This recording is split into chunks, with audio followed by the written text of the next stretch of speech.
আসসালামু আলাইকুম এভরিওয়ান, সবাই কেমন আছেন? আশা করছি সবাই খুব ভালো আছেন। আজকে শেয়ার করতেছি ফ্রিজের যে পুরনো গোস্ত থাকে, যেগুলো অনেক গন্ধ হয়ে যায়, এই গোস্তটা আপনারা কীভাবে গন্ধমুক্ত করে রান্না করতে পারবেন সেই পদ্ধতি নিয়ে হাজির হয়েছি। আশা করছি আপনার কাছে অনেক অনেক ভালো লাগবে। তার জন্য আগে গোস্তটা আমি প্রথমেই ছাড়িয়ে নিয়ে তারপরে এটা আমি গরম পানিতে একটু সিদ্ধ করে নিচ্ছি, আলাদা জাল করে নিচ্ছি। আর জাল করাতে কী হবে, গোস্তের মধ্যে যে এক্সট্রা যে গন্ধ এবং পচা পানি থাকে, পচা তেল থাকে, সব একসাথে চলে যাবে। তারপর ভিতর থেকে যে একটা গন্ধ থাকে সেটাও চলে যাওয়া অনেকটা উপকার হবে। দেখতেই পাচ্ছেন অলরেডি আমার পানি অনেক ময়লা বের হয়েছে। মাংসের যে পচা যে রক্ত বা গন্ধ সেটা অনেকটাই বের হয়ে গিয়েছে। এভাবে একটু ফুটন্ত পানিতে বা একটু পাতিলে নিয়ে জাল করে নেবেন, তাহলে পুরনো যে গোস্ত থাকে সেই গোস্ত থেকে অনেকটাই ময়লা বের হবে, গন্ধ বের হবে, তেল বের হবে। আর চেষ্টা করবেন যদি কোনো তেল থাকে, চর্বি, সেটা ফেলে দিতে।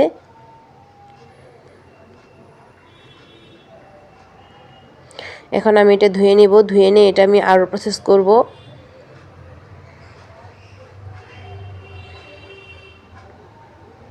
এটা আমি ভালো করে ধুয়ে নিচ্ছি।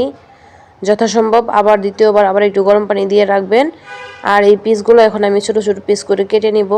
এত বড় পিস খেলে তো ভিতরে গন্ধ থেকেই যাবে, তার জন্য পিসটা আমি আরও ছোট করে নিচ্ছি। মোটামুটি যতটুকু ছোট করা যায় আমি ততটুকু ছোট করে নিচ্ছি।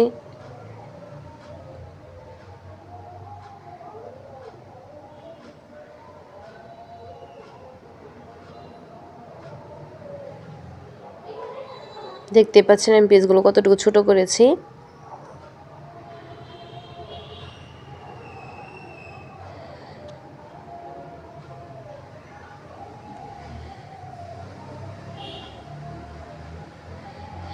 ফ্রিজে অনেক দিন গোস্ত থাকলে এইভাবে প্রসেস করে খেলে তাহলে একটু গন্ধমুক্ত করে খেতে পারবেন। আমি সবগুলো এক এক করে এভাবে ছোট ছোট পিস করে কেটে নিলাম।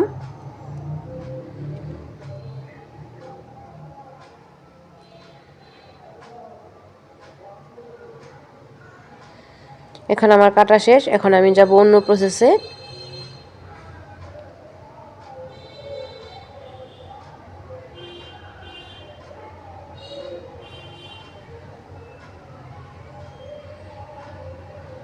এবার আমি গোস্তের মধ্যে একটু লেবু দিয়ে নেব।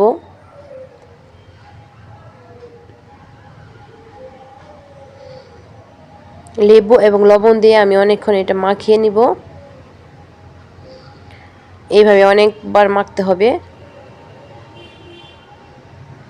মেখে রেখে দিবেন আধা ঘন্টা 1 ঘন্টার মতো।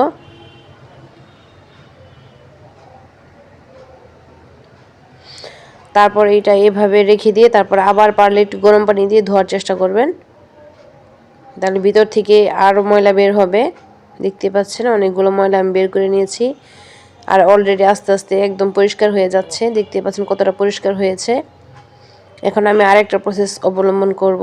এখানে লবণ দিয়ে নিয়েছি, আর যত মশলা থাকে গরুর মাংসের সমস্ত মশলা একসাথে গুলিয়ে নিয়ে আমি এটা দিয়ে একটু মাখিয়ে নিব। এখানে আমি আর একটু লেবু দিলাম। এটা মাখিয়ে এখানে আমি আধা ঘন্টা রেখে দিব। এইভাবে আমি আধা ঘন্টা রেখে দিব। আর এখানে একটু রসুন এবং আদা বাটাটা আমার দেওয়া ছিল না, এটা আমি দিয়ে নিচ্ছি একটু।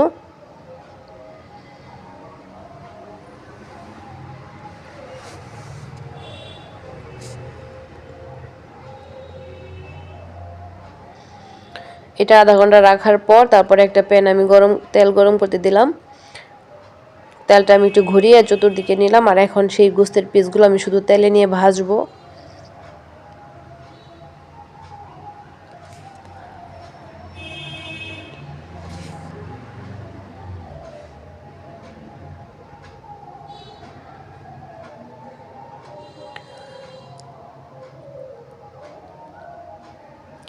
এক এক করে আমি সবগুলো দিয়ে নিলাম। এখন আমি একটু উল্টোপাল্টা করে নাড়াচাড়া দিয়ে ভেজে নিব তেলে। তাহলে এই জায়গাটা খুব ইম্পর্টেন্ট যে এই তেলে এই গোস্তটা ভাজতে হবে, যতটা ভাজবেন ততই আপনার গন্ধটা চলে যাবে।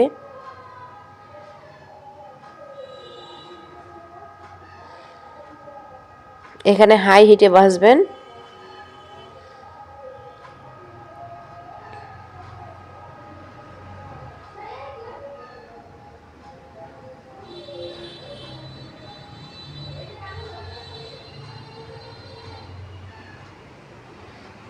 তেল আরও ছেড়ে দিয়েছে গোস্ত থেকে।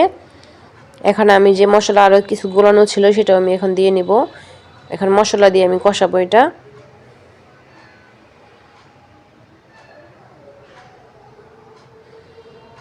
এটা আমি ততক্ষণ কষাবো যতক্ষণ না তেল ছেড়ে দেয়। দেখতে পাচ্ছেন উপরে অনেকগুলো তেল ভেসে আসছে। এটা আমি অনেকক্ষণ কষিয়েছি। এবার আমি যেহেতু পেঁয়াজ দিই নাই, এখন আমি পেঁয়াজটা দিয়ে নিব। আর এখানে আমার বাচ্চারা একটু আলু পছন্দ করে, আমি একটু আলুও দিয়ে নিব, তাহলে রান্নাটা আরও ভালো লাগবে খেতে।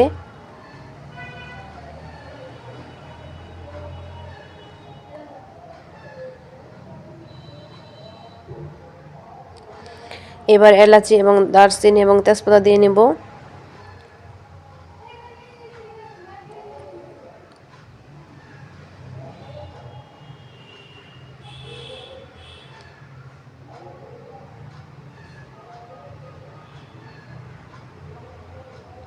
এবার আমি আরও ভালোভাবে কষিয়ে নিব এটা।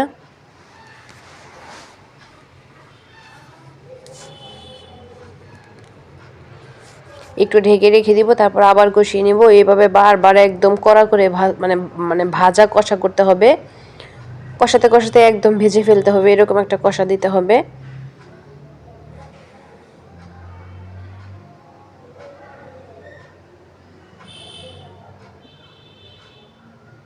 এবার আমি একটু গরম পানি দিয়ে নিব।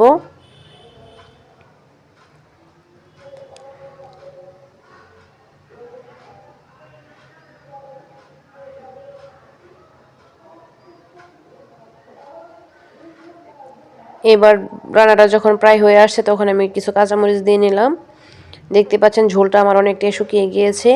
এই পর্যায়ে আমি একটু দমে রাখবো, তার জন্য একটু কাঁচামরিচ দিলাম আর একটু জিরা গুঁড়ো দিব। এটা লাস্ট ফিনিশিং জিরা গুঁড়ো। এই পর্যায়ে আমি একটু মানে মিডিয়াম আঁচে রাখবো রান্নাটা।